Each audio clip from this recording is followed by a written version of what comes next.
नमस्कार दोस्तों, जैसा कि आप सभी जानते हो कि एमपी पुलिस का नोटिफिकेशन आ चुका है और एग्जाम आपकी 30 अक्टूबर से शुरू होने वाली है। लगभग आप देखोगे तो आपके पास में 45 दिन का टाइम बचा है और इस 45 दिन में आपको बहुत सारा सिलेबस कवर करना है। लेकिन आज की इस वीडियो में हम बात करेंगे कि साइंस में आपको क्या क्या पढ़ना है, क्योंकि दोस्तों अगर आप देखोगे तो साइंस का वेटेज काफी अच्छा रहता है। लगभग 6 से 8 नंबर के क्वेश्चन आपके साइंस में पूछे जाते हैं एमपी पुलिस में। अब ये आंकड़ा कम भी हो सकता है, ज्यादा भी हो सकता है, हर शिफ्ट में अलग अलग। लेकिन अगर आप देखोगे तो साइंस काफी अच्छा पूछा जाता है। लेकिन यहाँ पर समस्या ये आ रही कि साइंस का सिलेबस काफी बड़ा है, तो हमें क्या पढ़ना है, कितनी इंपॉर्टेंट चीजें। तो जिस जिस पर मैं स्टार लगा दूं वो टॉपिक तो आपको पहले कवर करने ही करने, क्योंकि यहाँ से हर बार एग्जाम में क्वेश्चन पूछे जाते हैं। तो सबसे पहले हम बायोलॉजी से शुरू करते हैं कि भाई बायोलॉजी में हमें क्या पढ़ना है। तो दोस्तों पहला इंपॉर्टेंट टॉपिक आपको पढ़ना है कोशिका। ठीक है, ये इंपॉर्टेंट है, स्टार लगा रहा हूं। और कोशिका के साथ ही आपको पढ़ना है उत्तक।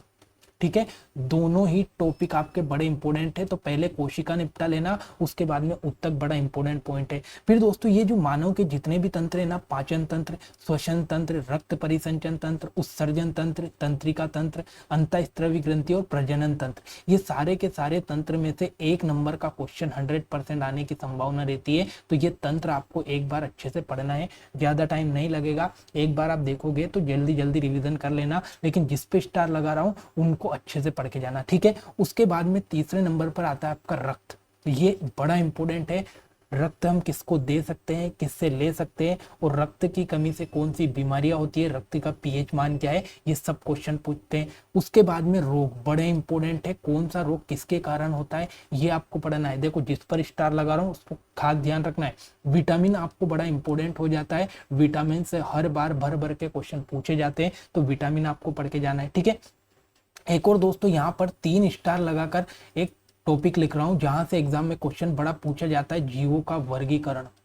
जीवों का वर्गीकरण, ठीक है, ये चाहे तो आप लिख सकते हो, जीवों का वर्गीकरण। इससे भी भर भर के क्वेश्चन एग्जाम में पूछे जाते हैं, थोड़ा सा टफ पड़ जाता है, लेकिन जीवों का वर्गीकरण आपको याद रखना है, ये इंपॉर्टेंट टॉपिक है। एक दोस्तों एक और टॉपिक यहाँ पर लिख रहा हूँ मैं, जो भी मैंने यहाँ पर लिखा नहीं, पादप के बारे में पढ़ना है कि भाई पादप में प्रजनन कैसे होता है, परागकण क्या है, उसके बाद में विसरण, परासरण, ये सारी चीजें आपको पढ़ के जाना है। तो पादप के बारे में इंपॉर्टेंट पढ़ के जाना है, जीवों का वर्गीकरण, ये बड़े इंपॉर्टेंट टॉपिक हो जाते हैं। उसके बाद में आपको मेंडल के सिद्धांत पढ़ के जाना है दोस्तों, इंपॉर्टेंट हो जाते हैं मेंडल के सिद्धांत। और आपको यहाँ पर लास्ट में खाद्य श्रृंखला और पारिस्थितिकी तंत्र दिखाई दे रहे होंगे, ये दोनों टॉपिक भी बड़े इंपॉर्टेंट है। तो खाद्य श्रृंखला, पारिस्थितिक तंत्र, देखो कम समय में ज्यादा तैयारी करना है, सारे टॉपिक हम पढ़ नहीं सकते, लेकिन वो टॉपिक तो एटलीस्ट हम कवर करके चले जहां से एग्जाम में भर भर के क्वेश्चन आते हैं। तो ये इतने टॉपिक जहां पर मैंने स्टार लगाकर लिखे हैं, ये तो आपको कवर करना ही है। और रही बात ये इतना बड़ा पोर्शन तंत्र का, तो इससे 1 या 2 क्वेश्चन बनते हैं एग्जाम में, तो इनको 1-2 बार रिविजन करना है, लेकिन जिस पर स्टार लगा उसको अच्छे से पढ़ना।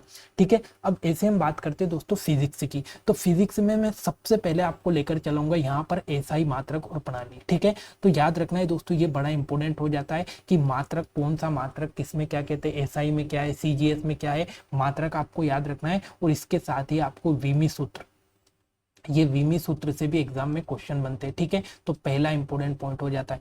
दूसरा आपको याद रखना है दोस्तों गति के नियम, ये न्यूटन की गति के नियम बड़े इंपॉर्टेंट नियम है हर एग्जाम के लिए, तो न्यूटन का गति का नियम आपको याद रखना है। तीसरा आपको घर्षण याद रखना है दोस्तों, घर्षण बड़ा इंपॉर्टेंट टॉपिक है। उसके बाद में चौथा, 4 स्टार लगाकर लिखूंगा, चौथा बड़ा इंपॉर्टेंट टॉपिक है लेंस और दर्पण सूत्र। ये लेंस और दर्पण सूत्र से एग्जाम में क्वेश्चन पूछा जाता है, या तो लेंस सूत्र से आ जाता है, दर्पण सूत्र से आ जाता है, या फिर ये पूछ लेता है कि कौन सा दर्पण किसके लिए यूज आता है, अवतल दर्पण, उत्तल दर्पण। तो ये बड़ा इंपॉर्टेंट टॉपिक है। उसके बाद में दोस्तों ये जो दृष्टि दोष है ना, निकट दृष्टि दोष, दूर दृष्टि दोष, यहाँ से भी एग्जाम में बड़ा इंपॉर्टेंट क्वेश्चन आता है। तो ये, उसके बाद में फिर एक और टॉपिक कार्य ऊर्जा शक्ति। ये इतने टॉपिक आपको सबसे पहले फिजिक्स में कवर करना है। बचे हुए टॉपिक का एक बार रिवीजन आप आपके हिसाब से करना है, लेकिन जो मैंने बताया वो आपको पहले कवर करना है। ठीक है, उसके बाद में केमिस्ट्री की बात करें दोस्तों, तो केमिस्ट्री में सबसे पहला तो आपको पदार्थ की अवस्था, मतलब पदार्थ में ठोस, द्रव, 3 अवस्था होती है, और तीनों अवस्था की विशेषता से क्वेश्चन बनता है, तो इनकी विशेषता एक बार पढ़ना। उसके बाद में परमाणु संरचना, इलेक्ट्रॉन, प्रोटॉन, न्यूट्रॉन की खोज किसके द्वारा की गई, कौन कितने इलेक्ट्रॉन त्याग सकता है, ग्रहण कर सकता है, ये इंपॉर्टेंट क्वेश्चन यहाँ से बनते हैं। ठीक है, उसके बाद में फिर यहाँ पर पीएच मान, बड़ा इंपॉर्टेंट पॉइंट है दोस्तों, पीएच मान। किसका पीएच मान क्या है, पीएच स्केल क्या है, अम्ल क्षार क्या होता है, इनकी विशेषता क्या है। ठीक है, इसमें अम्ल और क्षार भी मैं ऐड कर देता हूँ। पीएच स्केल में ही अम्ल और क्षार भी आप पढ़ना, क्योंकि पीएच स्केल अम्ल और क्षार से संबंधित है। ठीक है, उसके बाद में दोस्तों थोड़ी सी आवर्त सारणी देख लेना। उसके बाद में हाइड्रोजन बंध का एक बार रिवीजन आपको करना है, और धातु, अधातु और उपधातु की विशेषता बड़ी इंपॉर्टेंट है। ये केमिस्ट्री के इंपॉर्टेंट टॉपिक है, जहां से एग्जाम में क्वेश्चन पूछे जाते हैं। और एक बार तत्व यौगिक और मिश्रण के बारे में भी आपको यहाँ पर पढ़ना है। तो कितने, 1 2 3 4 5, देखो 5 से 6 टॉपिक तो हम हर सब्जेक्ट का जल्दी से जल्दी कवर कर सकते हैं। तो फिजिक्स, केमिस्ट्री, बायो में मैंने हर में इतने ही इंपॉर्टेंट टॉपिक बताए। ये सारे के सारे टॉपिक आपके एग्जाम की दृष्टि से इंपॉर्टेंट है। आशा करता हूँ जानकारी आपको अच्छी लगी होगी। अब इसी तरीके की इंपॉर्टेंट वीडियोस देखने के लिए हमारे चैनल को आज ही सब्सक्राइब करें। डेली में कुछ ना कुछ नई चीजें आपके लिए लाता रहूंगा, ताकि आपको स्कोर हर एग्जाम में बूस्ट हो। ठीक है, तो आशा करता हूँ आपको जानकारी अच्छी लगी होगी। मिलते हैं अगली जानकारी में एक नई वीडियो के साथ, तब तक के लिए जय हिंद, जय भारत।